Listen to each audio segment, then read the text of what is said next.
মালদহের ট্যাপ কেলেঙ্কারির ঘটনায় আরও এক গ্রেপ্তার। মালদহের হবিপুর থানার অন্তর্গত কেন্দ্রপুকুর উচ্চ বিদ্যালয়ে ট্যাপ কেলেঙ্কারির ঘটনায় হবিপুর থানার পুলিশের হাতে ধরা পড়ল দিনহাটা থানা এলাকার এক প্রাথমিক বিদ্যালয়ের শিক্ষক। পুলিশ সূত্রে জানা গিয়েছে, দিনহাটার সীতারমারি স্টেট প্ল্যান প্রাথমিক বিদ্যালয়ের শিক্ষক তিনি।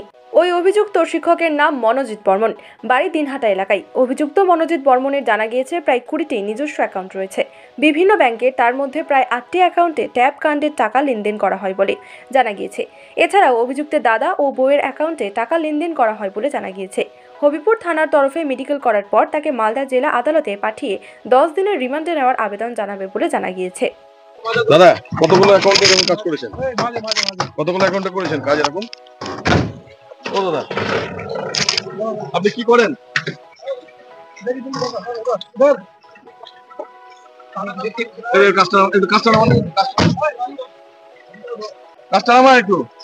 ছেলেগুলো এদিকে কে উঠলো না কেন? কথা বলুন। কতগুলো কি করেন আপনি? কতগুলো অ্যাকাউন্টে করেছেন এরকম কাজ? হ্যাঁ,